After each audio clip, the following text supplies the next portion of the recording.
की हालत उसी तरह होगी जिस तरह एक बकरे का होता है, बलि चढ़ा दी जाती है। कैसे कि जब चुनाव का समय आता है तो हमारे लोगों को बहलाया फुसलाया जाता है, और जो है तो हमारे लोगों को जो है तो घोषणाएं में फंसा लिया जाता है, और हमारे लोगों से साथ अन्य अत्याचार किया जाता है।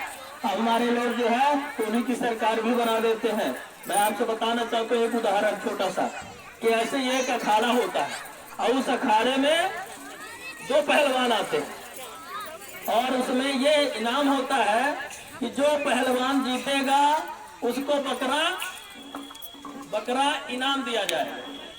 तो बकरा इनाम दिया जाएगा, तो इसलिए पहला पहलवान आता है कि भैया अगर मैं जीत गया तो इस बकरे की बलि तुझे चढ़ा दूंगा।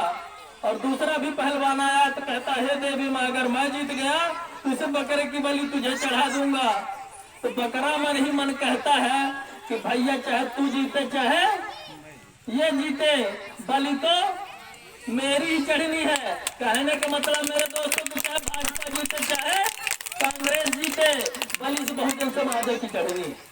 आप देख लीजिए एक छोटा सा उदाहरण, यहाँ पट्टे की जमीन बंट नहीं रही भैया। अभी एक महिला हमारे पास जो आई अपनी समस्या को लेकर, तो एक बार तो इनके ऊपर फर्जी मुकदमा दर्ज करा दिया जा रहा था जिसे नहीं गढ़ी थाने में, और समय से हमारे विधानसभा अध्यक्ष जी ने हमको बताया, तो उनके ऊपर तो मुकदमा दर्ज करने से मैंने रोक दिया था, और मैंने टीआई को बोल भी दिया था कि श्रीमान जवाब देना मुश्किल कर दूंगा अगर महिला के ऊपर मामला दर्ज हुआ तो, और किस कारण पे किस बेस पे आप कर रहे हो मुझे प्रमाण दिखाओ।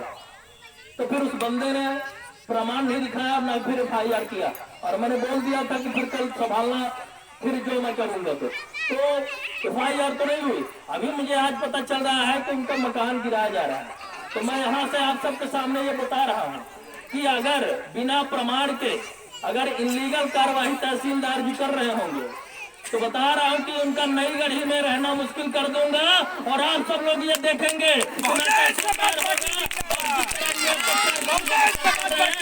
ये लोग रहेंगे, मैं बताना चाह रहा हूँ मेरे दोस्तों। और कल ये महिला को लेकर आप सेक्टर अध्यक्ष जी आप और वीरेंद्र साकेत जी आप अध्यक्ष जी लेकर इनको रिवा आइए कल, और मैं दिखवाता हूँ कि कितना अगर इलीगल काम किया होगा ये तहसीलदार, तो ये भी नहीं रहेगा इतना ही गढ़ी में। उनका घर तो बनेगा उसी जगह पे, लेकिन ये भी नहीं रहेगा। मैं आप सबसे वादा करता हूँ मेरे दोस्तों, मैं आप सबसे बोलना चाहता हूँ कि अन्याय अत्याचार की लड़ाई बहुजन समाज पार्टी लड़ती है मेरे दोस्तों। ऐसे गद्दारों से तो हमारा निपटना काम है। जब से संविधान लागू है मेरे दोस्तों, तो हम लोग किसी से डरने वाले नहीं है, क्योंकि आर्टिकल 19 में व्यक्ति की स्वतंत्रता है मेरे दोस्तों। आर्टिकल 19 में व्यक्ति की स्वतंत्रता है।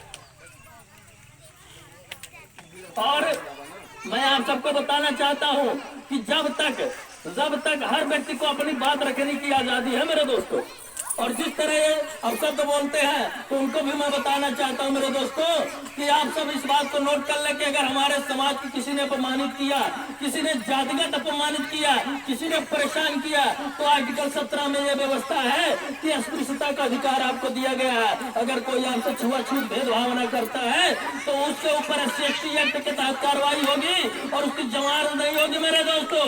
बिना गिरफ्तारी जमानत नहीं होने दूंगा, इतना आप सब लोग समझ लीजिए। और कई सारी चीजें हमारा समाज अपना हक अधिकार नहीं जानता, इसलिए आज भी अन्याय अत्याचार सह रहा है। और जिस दिन मैं समझता हूँ कि अपना हक अधिकार समझ जाएगा, उस दिन से आप लोगों के ऊपर अन्याय अत्याचार होना बंद हो जाएगा। अरे याद कर लो, ना जानते होगे तो गूगल में सर्च कर लेना कि यूपी की सरकार जब बहन जी की बनी, बहुजन समाज पार्टी की बनी, तो जैसा ये मेरा गरीब समाज है ना, ये साइकिल से निकल जाता था तो टीआई भी सलूट दागता था, तेरे भैया गरीब समाज का भले आ रहा है। लेकिन बहुजन समाज पार्टी की सरकार है, जीना मुश्किल कर देगी, नौकरी करना मुश्किल कर देगी मेरे दोस्तों। और जब ये मेरा समाज हॉस्पिटल में जाता था, या कि थाने में जाता था, या कि कार्यालय में जाता था, या कि SDM तहसीलदार किसी भी कार्यालय में घुस जाता था मेरे दोस्तों, तो मेरे दोस्तों आपको बताना चाहता हूँ कि SDM हो चाहे कलेक्टर हो, खड़े होकर पहले तो बैठा कर इस गरीब समाज को पानी देने के लिए, पानी पीने के लिए पूछता था, पानी पिलाता था। इसके बाद कहता था कि हाथ जोड़कर तो भैया आप बताओ क्या समस्या है। आप सबको ऐसा शासन प्रशासन लाना पड़ेगा, आपको ऐसा लाना पड़ेगा।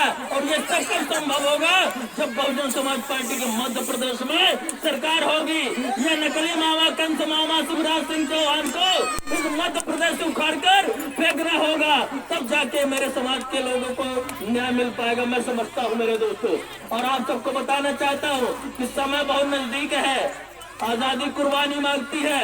और मैं आप सबको बताना चाहता हूँ, आप सब महिलाएं यहाँ पे बैठी है, मैं एक बात, बहुत गंभीर बात बोलना चाहता हूँ कि जब तक बच्चा रोता नहीं तब तक माँ भी दूध नहीं पिलाती। सही है कि नहीं भाई? जब तक बच्चा रोता नहीं तो माँ भी दूध नहीं पिलाती। तो भैया इनकी आंखों में तो हम 5000 साल से खटक रहे हैं। ये हमारी क्यों जमीन जागा हमारी जो तो गिराएंगे नहीं, क्यों हमें जो तो आगे बढ़ने से रोकेंगे नहीं? क्योंकि इनका पेशा ही है मेरे दोस्तों, हमारे लोगों की तरक्की इनसे देखी नहीं जाती। इसलिए आप सबको इस बात को समझना पड़ेगा। एक बहुजन समाज पार्टी एक ऐसी पार्टी है जो इस समाज की लड़ाई लड़ती है मेरे दोस्तों, इस समाज का हक अधिकार दिलाएगी। आप सबको समझना पड़ेगा। यूपी की सरकार तो बनी और 10 मार्च को बहन जी शपथ लेने वाली है मुख्यमंत्री की। फिर इनको हम याद दिलाएंगे कि हमारे लोगों के साथ अन्याय अत्याचार करने का परिणाम क्या होता है मेरे दोस्तों। और 2023 में बहुजन समाज पार्टी के मध्य प्रदेश में सरकार बनेगी। एक एक अन्याय का बदला लेंगे। हिसाब याद रखना मेरे दोस्तों, अन्याय याद रखना। जो आपके साथ ये जो जुर्म जाति हो रही, भूलना मत मेरे दोस्तों। एक साथ इनका बदला लेंगे। समय आने दीजिए मेरे दोस्तों। जिस तरह हमारे लोगों को परेशान किया जा रहा है, जिस तरह हमारे लोगों को दंडित करते हैं ये लोग, जिस तरह हमारे लोगों को परेशान करते हैं, दिन दहाड़े हत्या कर दी जाती है, हमारी बहन बेटियों के साथ बलात्कार होता है, हमारे लोगों को जाति के नाम पर पीटा जाता है, हमारे लोगों को 2 गज जमीन है उसको भी ये लोग अपने पैसे के बलबूते पर साठ-गांठ करके, ये शासन के सत्ता में बैठे हुए लोगों को साठ-गांठ करके, चमचागिरी करके हमारे लोगों का घर गिरवा दिया जाता है। इस बात का आपको मुंहतोड़ जवाब देना पड़ेगा अपनी वोट की ताकत से मेरे दोस्तों। आने दीजिए समय, हम भी देख लेंगे इनको।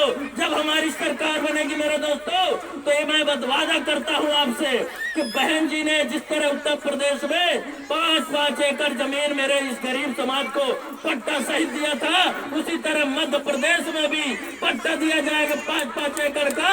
और जो ये आवास योजना दे रहे हैं 1.5 लाख का, तो उसमें भी आधा तो तहसीलदार या के पटवारी या के सरपंच सेक्रेटरी खा लिए, मिला बच कुछ के मिला वही 50-75 मिलता है। उसमें भी ये जो तो कर्जा लेकर आधा किसी तरह घर बन रहा है। तो मैं बताना चाहता हूँ कि सुश्री बहन कुमारी मायावती जी के शासन काल में आपको बताना चाहता हूँ 10-10 लाख का फ्लैट मिला मेरे दोस्तों। और 10-10 लाख का फ्लैट मिला और उन गरीबों को उसी तरह स्वच्छता के साथ बकायदे बढ़िया फ्लैट बना कर दिया गया और उनको उसी तरह जो है तो रख रखाव किया गया। उनके साथ कोई अन्याय अत्याचार नहीं हुआ। और 5-5 एकड़ की जमीन बहन जी ने इन गरीब समाज को पट्टा दे दिया। तो मेरे आप सबसे बताना चाहता हूँ कि जब ये मेरा गरीब समाज सक्षम हो गया तो उनके गुलामी करने नहीं जाता। और जब उनके गुलामी करने नहीं जाता, इसी बात की इनको पीड़ा है कि अगर ये भी पढ़ लिख गया, उनके बच्चे पढ़ लिखने गए, अगर ये भी आगे बढ़ गए, अगर ये भी शिक्षित हो गए, अगर ये भी नौकरी कर लिए, तो मेरी गुलामी कौन करेगा? इनको इस बात की दिक्कत है मेरे दोस्तों। आप सबको समझना पड़ेगा कि पहले जो है तो शिक्षित बनो।